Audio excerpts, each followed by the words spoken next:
मारो इसे और मारो इसे, ये इसी लायक है। अरे मारो गया। सरपंच जी, कालिया को चोरी करते हुए हम सब ने रंगे हाथ पकड़ा है। अब इसे गांव से बाहर निकाल देने में ही हम सबकी भलाई है। तो देर किस बात की है, अभी इसे धक्के मार के इस गांव के बाहर का रास्ता दिखा दो।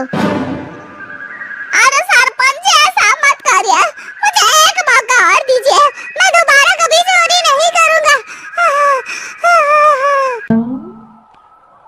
लेकिन गांव वाले उसकी एक नहीं सुनते और उसे मार मार के गांव की सीमा के बाहर निकाल देते हैं। मेरी कमर दर्द के मारे मेरी जान निकली जा रही है। कमबख्तों ने जम के धुलाई की है मेरी। अरे भगवान करे इनके गांव में भूचाल आ जाए, धरती फट जाए और सब गांव वाले उसमें समा जाए। चलते चलते कालिया जंगल में पहुंच जाता है। उसे वहां एक प्रयोगशाला दिखाई देती है। अरे इस जंगल में ये अजीब सा दिखने वाला घर किसने बनाया है, चल कर देखना पड़ेगा। कालिया प्रयोगशाला के पास चला जाता है। दो वैज्ञानिक प्रयोगशाला में बातें कर रहे होते हैं। बधाई हो डॉक्टर चमन, आखिरकार हम दोनों ने मिलकर एक ऐसी घड़ी का आविष्कार कर लिया है जिसे पहनकर कोई भी इंसान गायब हो सकता है। हाँ हाँ, तुमने बिल्कुल सही कहा डॉक्टर जर्माटो। अब कल सुबह ही हम इस जंगल से निकल जाएंगे, लेकिन उससे पहले आज रात के खाने का बंदोबस्त करते हैं। हाँ हाँ, मुझे तो बड़ी जोरों से भूख लगी है, चलो चलते हैं। दोनों वैज्ञानिक वहां से चले जाते हैं। उनके जाते ही कालिया प्रयोगशाला में दाखिल होता है। अच्छा, तो ये बात है। कालिया बड़े से कांच के अंदर रखी घड़ी को बाहर निकाल लेता है और अपनी कलाई पर बांध लेता है। फिर घड़ी में लगा बटन दबा देता है। कालिया को एक जोरदार झटका लगता है। कालिया अपने आप को आईने में देखता है तो उसका पूरा शरीर पूरी तरह से गायब हो चुका होता है। अब तो जो चाहे वो कर सकता हूँ। सबसे पहले मैं उन सभी को सबक सिखाऊंगा। गांव वालों, मैं आ रहा हूँ। कालिया गांव की ओर चल पड़ता है। थोड़ी देर के बाद दोनों वैज्ञानिक वहां आते हैं। अरे ये क्या, लगता है कोई हमारी घड़ी चुरा कर ले गया है। ये देखो पैरों के निशान। अब क्या होगा, अगर वो घड़ी किसी गलत हाथों में पड़ गई तो अनर्थ हो जाएगा। तुम चिंता मत करो, हमारी घड़ी में जो बैटरी लगी है ना, वो सिर्फ 24 घंटे चलेगी। उसके बाद वो घड़ी काम करना बंद कर देगी।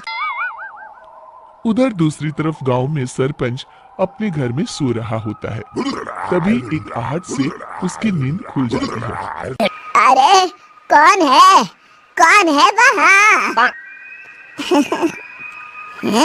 बड़े मजे से सो रहा है। आज मैं तुझे नहीं छोड़ूंगा। कालिया पास में पड़ा डंडा उठाकर सरपंच की पिटाई शुरू कर देता है। ये ले, और ये ले, इसी लायक है। ले। आप मर गए। अरे अरे ये क्या हो रहा है? अरे अरे कोई बचाओ मुझे, मेरे घर में भूत आ गया है। सही कहा, मैं भूत ही तो हूँ। ये ले। अरे भूत जी, मैंने आपका क्या बिगाड़ा है, मुझे छोड़ दीजिए। आपको क्या चाहिए? तेरे घर में जितना भी पैसा है ना, मुझे ला कर दे दे, तब मैं तुझे छोड़ दूंगा और यहाँ से चला जाऊंगा। सरपंच अपनी तिजोरी से पैसे निकालकर एक बड़े कपड़े में बांधकर जमीन पर रख देता है और कालिया वो सारा पैसा लेकर वहां से चला जाता है। दूसरी तरफ जमींदार गांव के चौराहे पर खड़ा कुछ लोगों से बात कर रहा होता है। इस कमीने जमींदार ने भी मुझे बहुत पीटा था, इससे भी बदला लेना तो बनता है। हाँ? जमींदार अचानक अपने आप को चांटे मारने लगता है। अरे भाई ये क्या हो रहा है? जमींदार साहब, आप ठीक तो है ना? अरे मुझे नहीं पता भाई।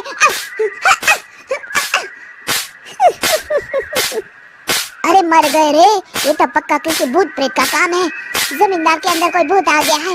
इससे पहले कि ये हमारे अंदर आ जाए, मनोहर भाई अपनी जान बचानी है तो भागो यहाँ से। ये क्या? अरे बाप रे बाप, मुझे तो भूतों से बड़ा डर लगता है। मैं तो चला यहाँ से। अगली सुबह इस घटना से पूरे गांव में दहशत फैल जाती है। सभी गांव वाले आपस में बात करने लगते हैं। अरे भाई, पता नहीं कहां से हमारे गांव में एक भूत आ गया है। उसने कल रात को सरपंच और जमींदार की खूब पिटाई की और उनके सारे पैसे भी लेकर चला गया। हाँ भाई हाँ, ये भूत तो मुझे बड़ा अजीब लगता है। मेरी समझ में नहीं आता कि भूत उन पैसों का करेगा क्या।